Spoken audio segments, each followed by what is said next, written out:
It's time for the Kim Hammer Show, where you'll learn how your state government affects you, your family, and community. Here's Kim Hammer. Good, beautiful Saturday afternoon. Thanks for joining me on the Kim Hammer Show here on 101.1 FM The Answer. And if you're watching on Facebook Live or listening in, thank you for joining us here on the Kim Hammer Show today. We're going to dispel with all the pleasantries and get right into it because we've got a really full show. We're going to talk about the infusion that you can get and the things that go along with that. Then we're going to talk about the No Patient Left Alone bill that Representative Julie Mayberry passed, and hopefully he'll be joined by someone with the Hospital Association, Jodianne Tritt, and also with Rachael Davis, who is with the nursing home industry. And then at the end of the hour, we're going to finish it up by talking to an attorney and another representative regarding the brief that has been filed, or the briefs, three of them that have been filed to the Supreme Court with regards to the case of pro-life bill down in Mississippi that's being challenged. So we got a really full show, so put on your listening ears and let's go. First of all, joined by Dr. Michelle Krause, who is the Director of Integrated Medicine Service Line at UAMS. She is also a Professor of Medicine in the Department of Internal Medicine at UAMS. And also, Doctor, you have a large medical practice, and so I thank you for taking time out to be here on the Kim Hammer Show, and joined by Representative Julie Mayberry, who just yesterday actually got the infusion because Julie came down with COVID. And so she qualified for the infusion. And then also, I think we're going to be joined by Blake Torres, who is one of the principal owners of Westside Pharmacy in Benton, also a pharmacist that is setting up to be able to offer infusions in a pharmaceutical setting. So to each of my guests, I want to say thank you for taking time out to be on the Kim Hammer Show. All right, let's start with you, Dr. Krause. Would you just tell us a little bit about the infusion, give us the proper terminology, the name of which it is referenced to, please? Oh, sure, and thanks for having me on today. Generically, we define these as monoclonal antibody infusions, and they were approved last November in 2020, and they're approved for what we characterize as people who have mild to moderate COVID infections. And so those are people who develop a COVID infection and they are not hospitalized. So they are at home and they do not require any oxygen. And the reason why we define that is they did look at these therapies for people who were hospitalized, and it really didn't have much in the way of benefit. So for those who, again, are at home and they're at high risk for being hospitalized with COVID, and what we consider high risk may be those over the age of 65, medical health conditions like diabetes or high blood pressure, heart disease, obesity, and the like, would qualify for these therapies. And what the therapy does is that it's an antibody that will bind to the spike protein to prevent the disease from progressing. And so if you get this therapy early in the course of your infection, and we usually want it within a handful of days, but we would give it for the first 10 days, it decreases your risk from being hospitalized, from dying. If by chance you do get hospitalized, you're not in the hospital as long, and individuals tend not to have to go back to the emergency room to get their care. So that, again, started in November, and we were using it across the country. There's a variety of different monoclonal antibodies that are produced by different pharmaceutical agencies. Two of them have since been removed because they did not, they weren't as efficacious as the variants came on board over the spring. So the current mainstream monoclonal antibody product that we use is something called Regeneron. And what's changed with Regeneron over the last 6 weeks or so was that when we started these therapies, we gave them intravenously through an infusion, and that required a pharmacy to prepare the medication for us and then get it in our clinic so we could, infuse into our patients, generally over 30 minutes to an hour, and then we watch our patients for an hour after to make sure they don't have any side effects. But because that was limiting in a variety of different locations, We now can give it by what's called a subcutaneous injection. So it would be an injection, and we divided the doses into 4 different areas. And we can give that, in a regular physician's office or in a pharmacy or in other locations where we don't have to do a special infusion. We prefer to do the infusions, but it's not necessary. So that's been, again, allowing us to open up some additional clinic sites. The other thing that changed with the Regeneron product at the end of July was that we started using it in individuals who had a high-risk exposure to COVID. So the studies that were done were really people who had lived in their home and somebody in their home tested positive for COVID that they were exposed to. So if those individuals were not fully immunized or having those high-risk conditions or were immunocompromised, like a transplant patient, a cancer patient, or somebody on immunosuppressive medications, we would give the monoclonal antibodies before they develop active COVID infection. And by doing that, it decreased their risk for developing COVID by about 80%. So currently, that's kind of what we've been doing since November and the more recent changes over the last 6 weeks. All right, let me shift gears a little bit, and let me go to you, Blake. Blake Torres is one of the principal owners of Westside Pharmacy and a pharmacist. And Blake, as I understand it, you're getting set up to be able to offer the infusion, offer the injection, or what is happening in the pharmacy world, and how widespread is that over the state? Correct. Well, first off, thanks for having me on again. We actually started infusing and running our clinic last Monday and have currently provided treatment to over 100 patients. We were the first combo pharmacy/medical clinic to launch outside of a hospital facility in the States. And we have currently set up an 1,800 square foot COVID treatment center on the side of our pharmacy that's COVID positive patients only. We have a lead RN who runs our clinic.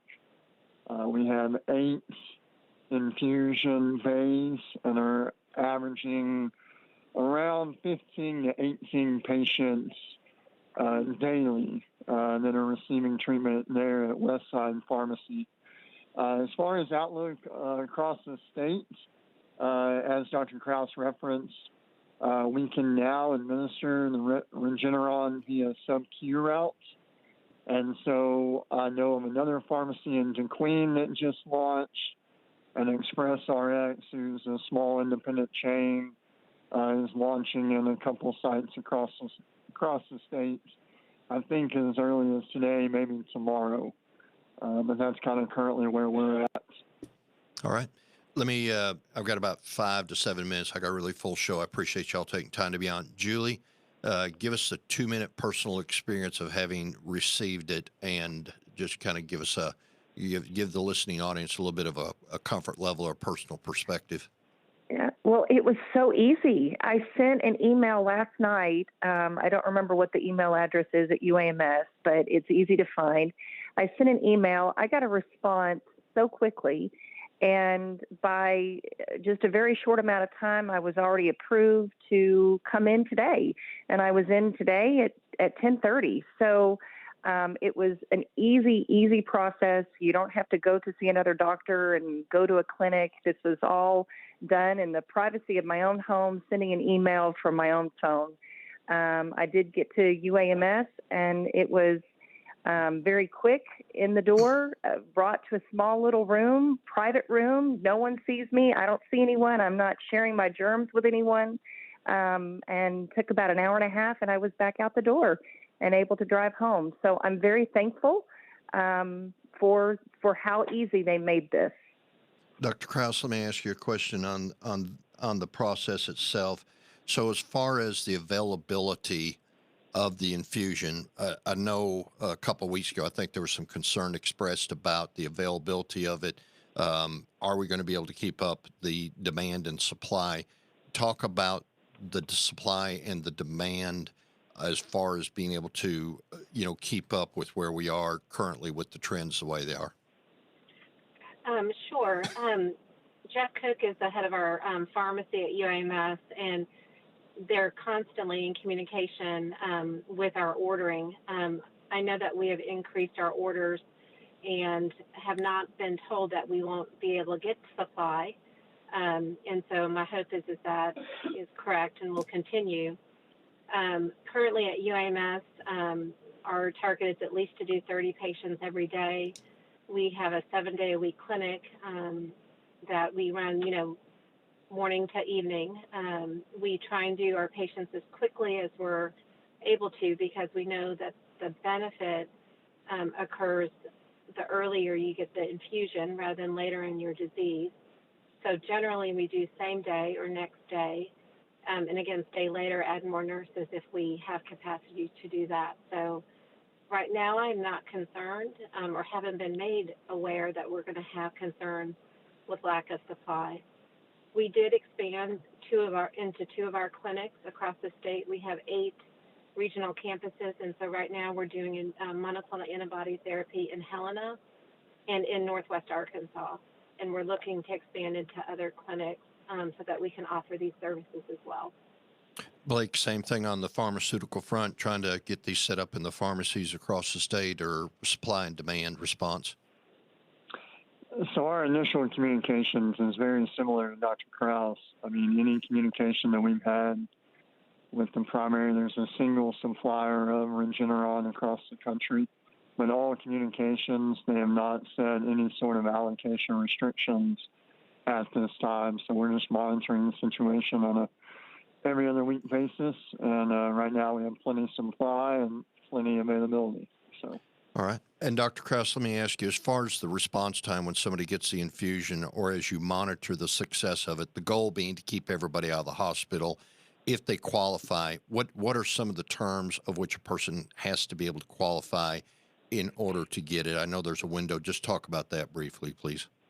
Yeah, so it's within 10 days of their test result or their development of symptoms. And really it goes by your health status. So if you're healthy, it's just age, which is over 65.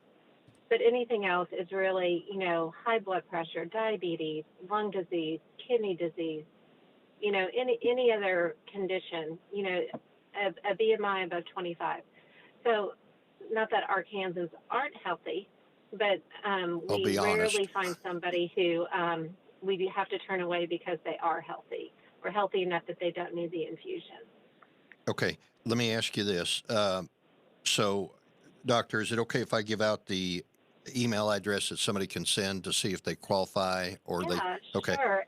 And also we can give our phone number. Again, this is a 24-hour, 7-day-a-week virtual UAMS Health Now platform. And so please do give that out. Okay. Julie sent it to me. And then, doctor, you can give the phone number. It's healthnow@uams.edu, healthnow@uams.edu. And I'll get that up on my Kim Hammer Show website. That's the kimhammershow.com. You can get this off of that. But what's the phone number, doctor? Sure. It's 501-686-8000. And the other thing is that if you call in and you're not in the central Arkansas area, we also try and identify locations that may be closer to you at home. Like we may send you to Batesville, or we may send you to other places, or let the patients know as they're calling that there may be closer resources to them, and they don't have to come all the way over here to Little Rock. We also schedule again in our clinics in Northwest Arkansas and in Helena, so that patients don't feel that burden to come up here to central Arkansas. Okay, and let me ask you, Blake, with regards to somebody presenting at the pharmacy, how do they present at the pharmacy if they don't have to go to the doctor? How's that work in the pharmaceutical setting? Yeah, so on our side at Westside Pharmacy, we have a hotline as well. It's 501-672-1339, and patients can call that number. And our clinical staff will either answer or you leave a voicemail and return your phone call from there. We ask that patients do not report directly to the pharmacy, which I'm sure is the same thing at UAMS. These are COVID positive patients, so there's a very streamlined process. It's an easy process, but we want to make sure that we have no cross exposure for non-COVID patients. So best thing to do is call that number, 501-672-1339, and our team can kind of guide you, both patients and providers, from there. Okay. And I'll just say this, I got to wrap it up, move on, but this is also not a time to be territorial as far as where you go to get it. Unfortunately, it's like sinners to churches. There's plenty to go around. Unfortunately, there are plenty of COVID cases to go around at this time. And so the big point is get access to this by either reaching out to your local pharmacist. If they don't have it, then ask them where you can get it, or contact UAMS. They will get you. And doctor, let me just ask you, put you on the spot. When you say proximity, if they're in a part of the state that UAMS does not have a campus, will you refer out to the closest point, or will they have to come to one of your 8 campuses? Oh, no, we would always refer. Most of our campuses actually work very closely with the community hospital. So, we would try and refer or help the patients get to a clinic or a hospital close to home. I mean, our plan is not to have everyone drive 3 hours when they're not feeling well. And a lot of times the patients can't already know that information before they call us. I think they sometimes call to see if you can get somewhere quicker.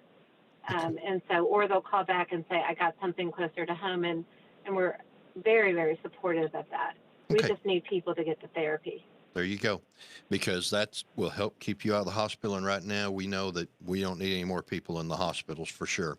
All right, you're listening to the Kim Hammer Show. My guests for this portion of the hour have been Dr. Michelle Krause, who's the Director of Integrated Medicine Services line at UAMS. She's also Professor of Medicine in the Department of Internal Medicine at UAMS. And Doctor, you also practice a large medical practice, so I really appreciate you taking time out to be on the Kim Hammer Show. We've also been joined by Blake Torres, one of the principal owners and pharmacists there at Westside Pharmacy in Benton, 2 locations where you can go in order to get information or to reach out to them about getting the infusion. Also have had Julie Mayberry, who is going to stay on the line because now I'm going to be joined by Jodianne Tritt and Dr. Krause and Blake. I appreciate y'all. I'll let you get back to your busy schedule, and thank you for being on the Kim Hammer Show. Thanks, Senator Hammer. Thank you for having us. Thank you. Right. All right. Bye. Julie's going to stay on the line. Representative Mayberry is going to stay on the line. We're going to be joined by Jodianne Tritt with the Hospital Association. And here in just a few minutes, we're going to be joined by Rachael Davis, who is with the Nursing Home Association as well. And thank you, ladies, for being on the Kim Hammer Show today. Thanks. Okay. All right. Jodianne, thanks for joining me. So let's talk for a few minutes about the bill, Representative Mayberry, that you ran, which is the No Patient Left Alone. With the COVID cases upticking, hospitals, nursing homes kind of adjusting their policies. Let's just talk about, Julie, what was the intent? You've been on before, but what was the intent of the bill, and what is the structure of the bill? And then what I want to get from Jodianne and Rachael, who I think now has joined us on the line. I'd like to get some input from the hospital's perspective and the nursing home as far as what are the protocols, who makes the decisions in the hospital and nursing home setting, and let's just have a conversation. So, Julie, let's start with you as far as the intent of the bill and some of the structure of the bill. Yes, well, the intent was to make sure that if you are a patient in the hospital, doctor's office, nursing home, wherever, that you can have at least one support person with you. This is not necessarily someone who's just coming in to give you a greeting card and say, get well soon and here's some flowers. My belief is that this is an integral part of your medical care and your medical team, and having that support person there with you. You have someone to help you communicate and gather information and give information that's critical to your care. And a lot of times that support person is the one that can help do some things that the nurse might not necessarily have the time for because he or she is helping other patients. And so that support person can also fill in where the nurse is not able to at this time. That was the goal, and I think for the most part, I think it's working well. Jodianne, hospital setting, and Rachael, I ask y'all the same question, two different settings. As far as who ultimately has the choice, because it's not like one hospital covers a whole state, one nursing home covers a whole state. They're individually owned and operated. Talk about the policy approach as to how people are allowed maybe to get into one facility but not another, and just talk about the coordination. And Jodianne, let me go to you first. Sure. As everyone knows, not all hospitals are created the same. Our building structure is different. Our ability to have the appropriate resources we need for protective equipment might ebb and flow based on resources, supplies, those kinds of things that come and go. But most of the time, our hospitals are doing everything they can to try to accommodate visitors. We do agree with Representative Mayberry that wonderful visitors are an integral and a very, very appropriate part of the overall care team. And she's absolutely correct that the right visitors with the right patients are amazing help and assistance to those of us who are kind of on the front lines taking care of patients. Because hospital buildings are even built differently, it really is a specific case-by-case basis on hospital shifts, who's available to work, the type of patients and the sickness or the severity of illness of patients across the board for folks to be able to be visitors and be alongside those patients. We are doing a much better job now than we did at the very beginning of the pandemic in being able to accommodate visitors. I will say, though, in straight up, tell the whole truth the whole time manner, with the Delta variant spreading like it is, folks are becoming more cautious once again about having numbers of people hanging out in waiting rooms or trying to get to individual patient rooms in a safe manner. So you may see us limiting visitation again for a bit until we can get a better handle on the patient volume that we have. All right, Rachael, let me give you a chance to respond to that question. Hey, sure. This is Rachael Bunch from the Arkansas Healthcare Association. So for long-term care facility purposes, visitation, I would mirror and echo some of Jodianne's comments for our purposes as well. So we're doing much better and much more visits now than we were in the beginning of the pandemic. It's continued to evolve and evolve in a good way. And we've had a lot of these discussions. Visitation status in long-term care for regular visiting status, not end of life and not compassionate care. And I can talk about those separately as well. But regular visitation status is governed by the COVID status in the facilities. The vast majority of facilities are open for regular visitation right now in Arkansas. However, the federal rules about visitation and COVID require that we pause regular visitation whenever there is an outbreak. And the unfortunate part right now, because of our community and cases, if any one person tests positive, a worker, a patient, they're test positive for COVID, they have to stop and put regular visitation on pause, test the whole building, and identify the situation. The good thing about where we are now versus 6 months or certainly a year ago is that happens much faster now. Testing turnaround time is much, much faster. And once that's done and they can identify, who might have COVID, who doesn't have COVID, they can pick back up and continue on with visitation. When there's not COVID in the facility, which is the case for most of them right now, the visitation can continue. It can be in a visitation area, which we didn't have that before, but now we have lots of those options, whether it's outside, inside, different places, visitation areas, or in the patient rooms. Sometimes it can vary on patient rooms if the patient is not in a private room, and sometimes we do get calls and questions about things like that, but visitation is able to pick back up and continue. We also have, as I referenced a second ago, compassionate care visits and end-of-life visits that continue at all hours, times, and are made available during that time. The compassionate care visit criteria language comes from the federal regulation, and that's something that I tell people who contact us about visitation, we try to connect them with the medical provider, either the doctor or the nurse practitioner at that facility, to identify if the person needs to do more compassionate care visits with their family. The good thing and the positive that I would say, though, is that while we are still getting a lot of contact, and we certainly want to identify any of those issues and certainly be helpful, the good thing is that I think visitation is happening so much more often now, and that regular flow is continuing, visitors in and out, and to be able to see their loved ones that we're not hearing about it as much as we were. So that tells me that it's going well. But the thing right now that's pausing some homes is because of community cases, and doing what we can to get that turned around. All right, let me ask y'all if you can just hang on a second. I got to take a quick break. When we come back, and we'll pick this up for a few more minutes if you ladies can join on. All right, so you got right now listening on the Kim Hammer Show, I've got Representative Julie Mayberry, who drafted and sponsored and carried the bill, No Patient Left Alone.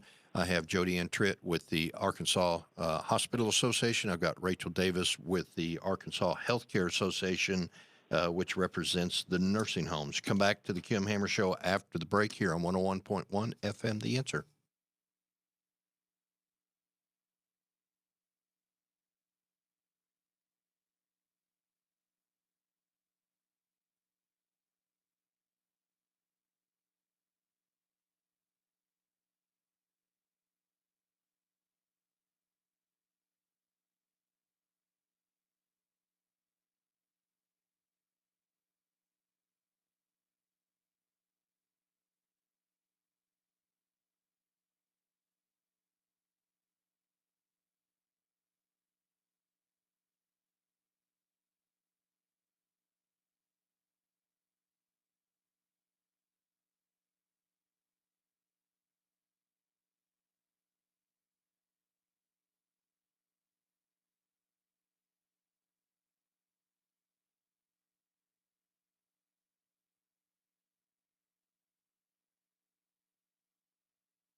All right, welcome back to the Kim Hammer Show here on 101.1 FM, The Answer. Hope you're having a great Saturday. I have on the show at this time Representative Julie Mayberry, who is the author of the No Patient Left Alone bill.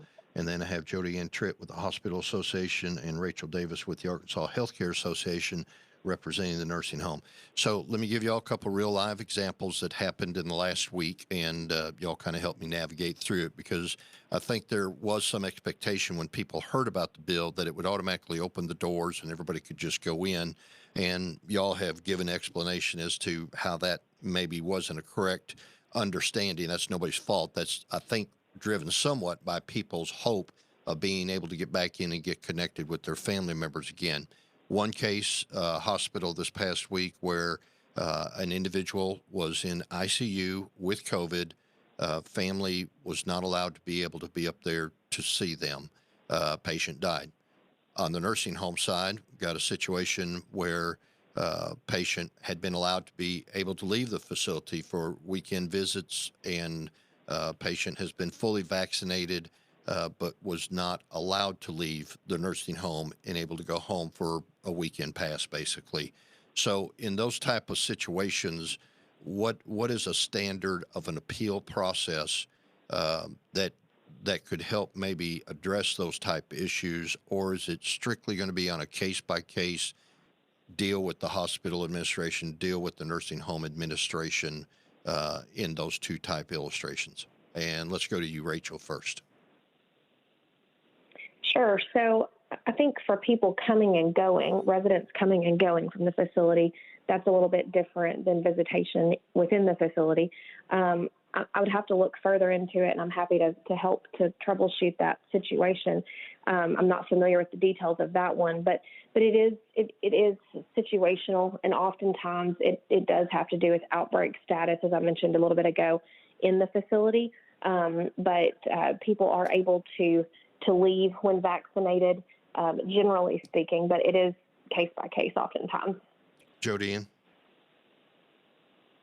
I would say the same thing. I will also say that Representative Mayberry made sure to put in the legislation that if patients or patient advocates or visitors have a complaint against the hospital for how the hospital handled the visitation policy, there's a duty for the Arkansas Department of Health to investigate us and investigate our individual facilities.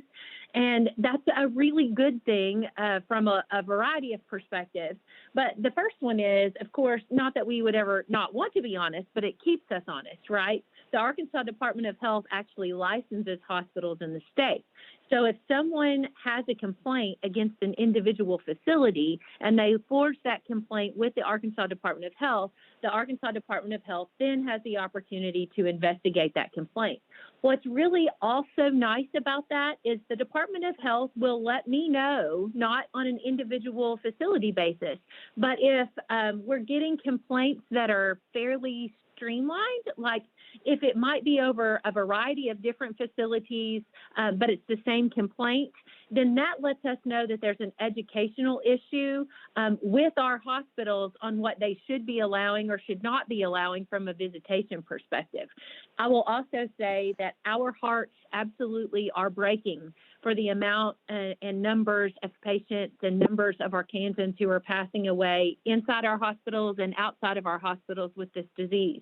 Our staff are exhausted and overwhelmed. And so sometimes the ability to allow a visitor in or out has a lot to do with the staff that's on a particular shift. And so those two things have to correlate together, but I will definitely say the ultimate arbiter in how you might go about having a complaint or wanting more information about hospitals are allowing visitation or doing it right or wrong is definitely to contact the Arkansas Department of Health with complaints.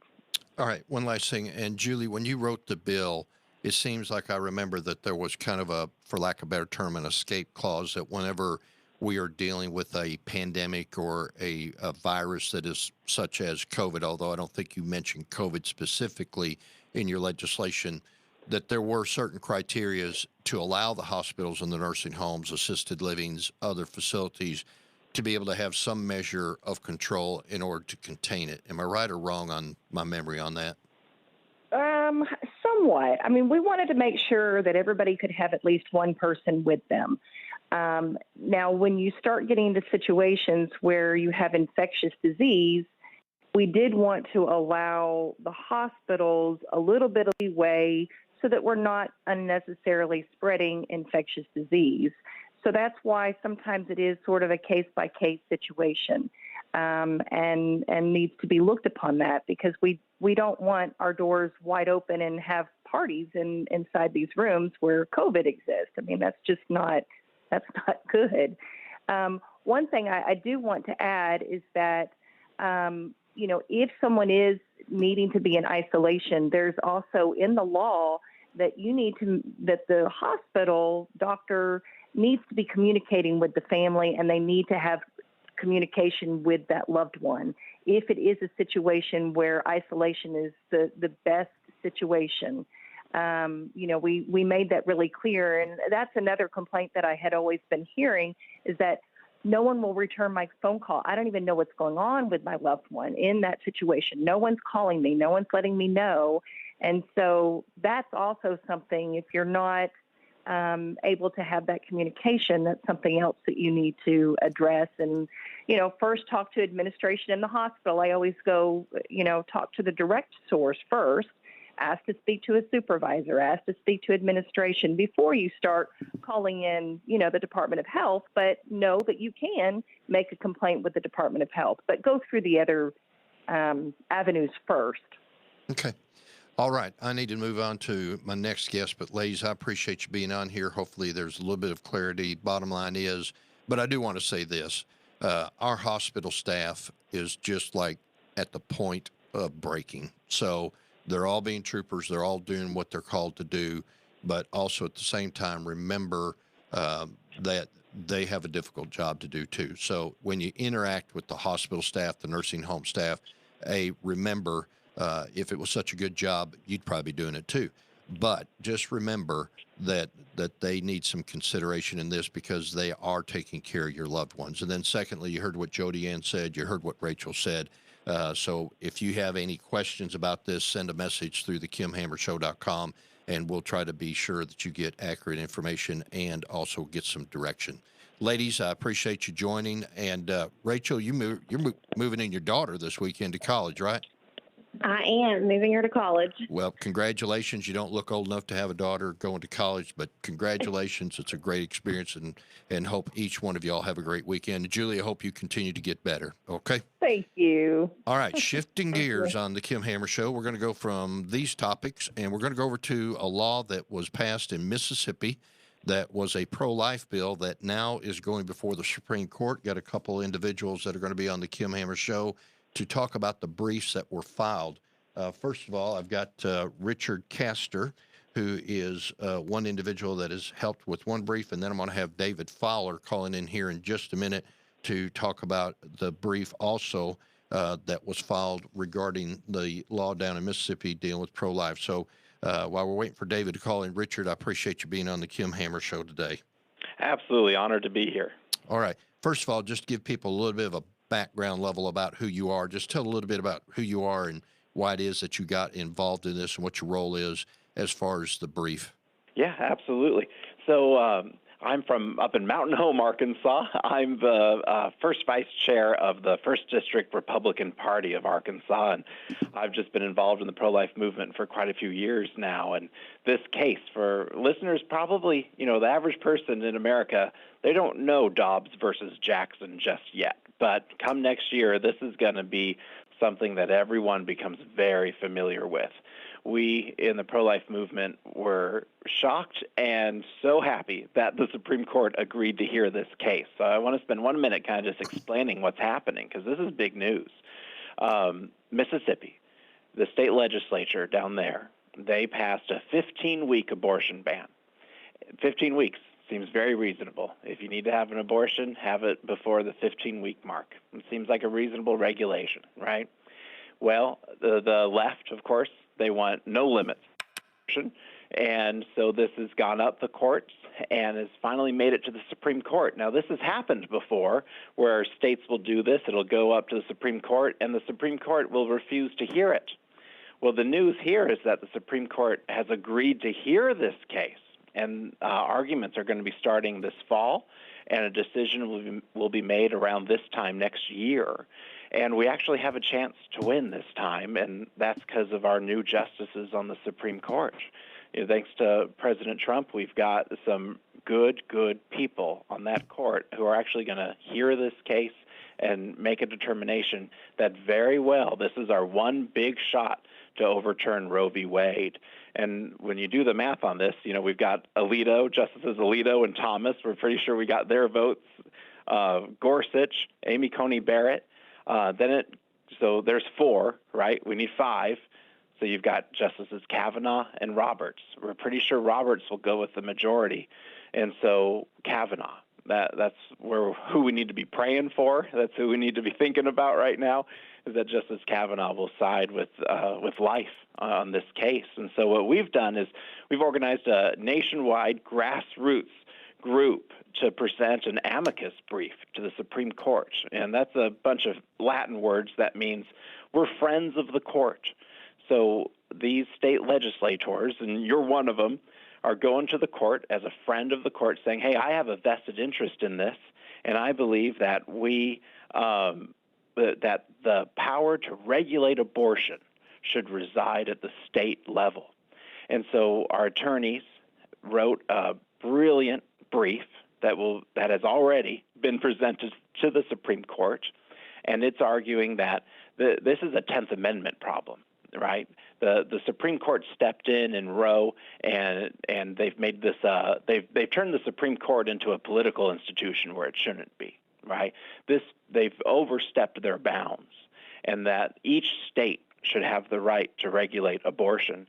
And I was really proud to get to kind of organize this, and we've got 320 state legislators from 35 different states going to the Supreme Court and saying, listen, we believe that this right resides in the states.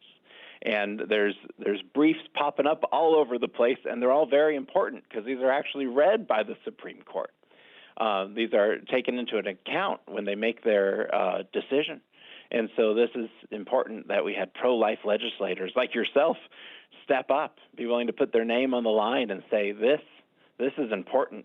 This is a moment in our history, and we need to overturn Roe v. Wade, and we finally have a shot to do it.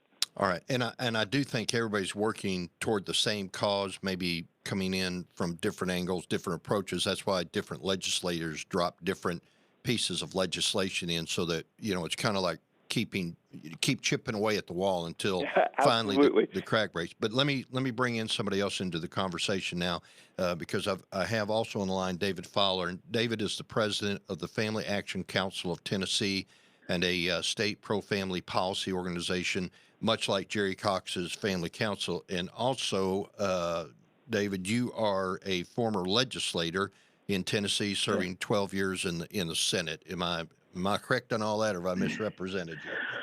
Well, I don't know what your listeners think about politicians, so I will I will say yes. Though. Depends which politician it is, but anyway, go ahead. Yeah, but that's right. I did serve for 12 years and left unindicted and of my own free will, which was nice, and was actually involved in the first effort in our nation to actually successfully overturn a state decision creating a state constitutional right to abortion back in 2014. I was the senator that started that effort, and finally, after 14 years, it got adopted and now has been passed in West Virginia and Alabama and Louisiana, and I think they're going to have it on the ballot in Iowa soon. So this has been a long cause for me. Yeah. All right. So you were listening to some of Richard's comments as you were calling in. Give it to us from your perspective, because as I understand this, and as Richard alluded to a minute ago, there are all sorts of briefs that are being filed on this.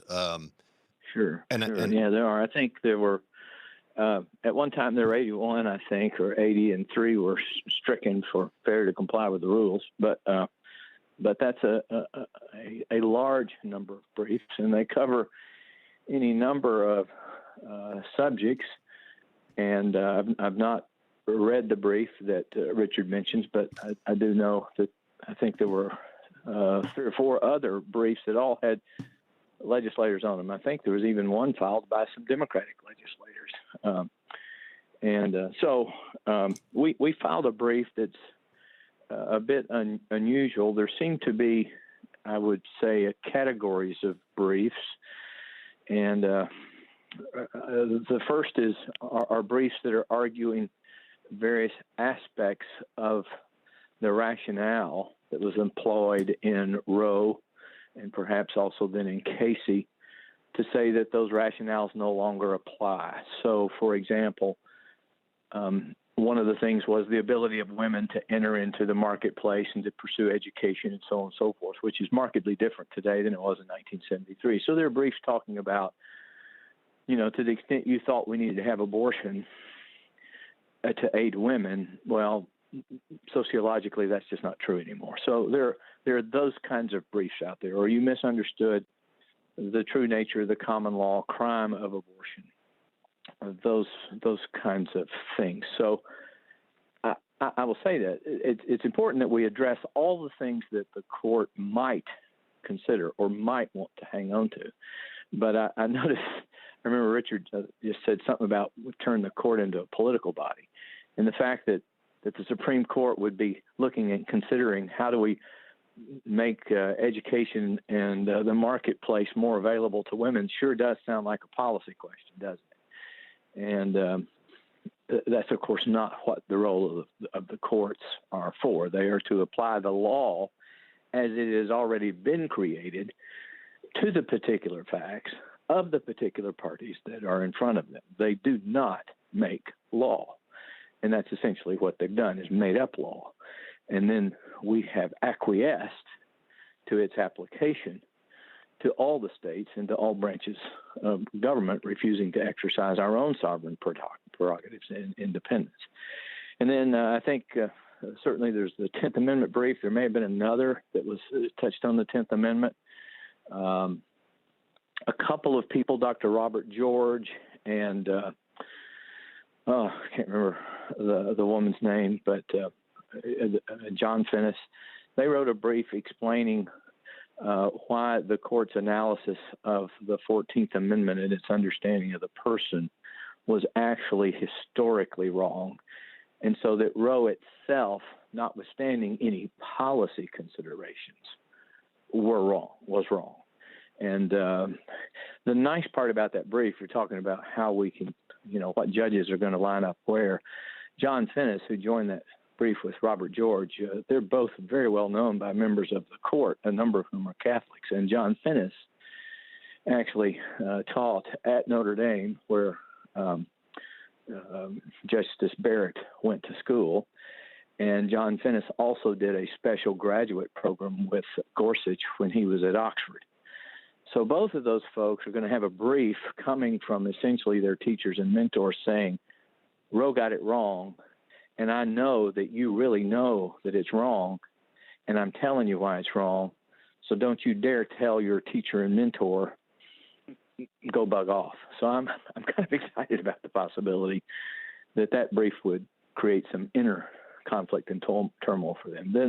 Then we submitted a brief, and there were actually 3 on the subject. We were involved in some ways with 2 of them, dealing with the 9th Amendment. And it's a forgotten amendment.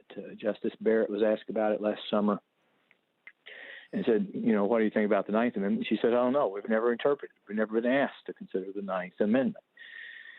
And the 9th Amendment is, I think, a key fundamental amendment that actually was designed to work in tandem with the 10th Amendment that Richard just mentioned. The 9th Amendment says that the enumeration in the Constitution of certain rights, which would be, for instance, the 5th Amendment's due process clause or the 14th Amendment's due process clause, those are the 2 clauses at issue, let's say, or the 14th Amendment, they're enumerated rights. And it says the enumeration of rights shall not be construed to deny or diminish other rights retained by the people. So in other words, don't take the due process of law requirement, the requirement that says you can't lose your life, liberty, or property unless we pass a law describing something as a wrong, that you can't, go burn down your neighbor's house or slug him in the face in the driveway or whatever else. And you have to be proved by a fair process that you committed that wrong. Then you can lose your life, liberty, or property. But that amendment is never to be construed to deny or disparage the other rights that people retain. And of course, the right to life itself, which existed in the common law, is nowhere enumerated. So it is retained by the people. And the people can therefore protect that basic fundamental common law right to life through the powers they retained and were reserved to them and their states under the 10th Amendment. So you can see how these 2 clauses work together and how really our argument would fit hand in glove with Richard's argument, that the right to life is never given over to the government. And you're not to construe any existing enumerated rights to deny the fact that we kept that right. And having kept it, and not having given power over to the federal government, it was reserved by the 10th Amendment to the states respectively and the people. Okay, retained it. Let me interrupt you for a minute because I'm down to less than 5 minutes. So let me ask each of you, would you be willing to come back on another show, and I'll give you the full hour, and maybe even we could pull in a couple of the other authors of the briefs because, and correct me if I'm wrong in my interpretation, there are multiple briefs that you mentioned a while ago that have been filed, It's not that the briefs are competing against each other as much as it is that the briefs are trying to cover all the bases to make sure that the court on legitimate argument has no reason not to overturn Roe versus Wade. Richard, is that a fair assessment? Absolutely. I'll tell you, working in the pro-life movement, it was incredible to see everybody put their egos aside, just make sure that every pro-lifer was represented on these briefs and these state legislators. James Bopp, the lead counsel for the National Right to Life Council, he had a great comment on this about all these different briefs popping up. He said, "Let the flowers bloom where they may." and that's what this was, just trying to cover every corner, like you're talking about, making sure any questions that these justices may have is answered. And I think this is going to be an historic moment for all of us. This is going to be a great time to be an American. David, what do you think? I mean, is my perception of the situation correct? Yeah, that's exactly what I was saying, is that, you would hate to think the one thing the court affirms Roe on is the one thing nobody thought to address.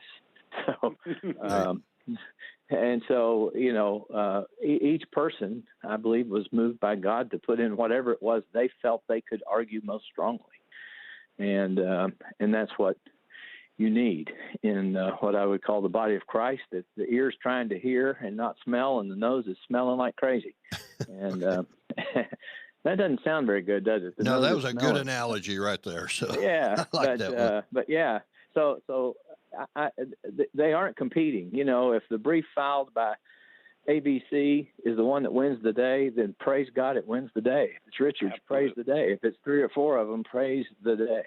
Mm-hmm. Well, let me ask you. Yeah, that's great. So where could a person go to find all the briefs?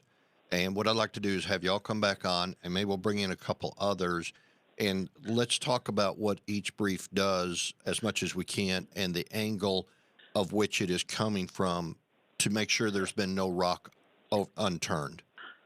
Is there a category? Is there a catalog out there of all the briefs?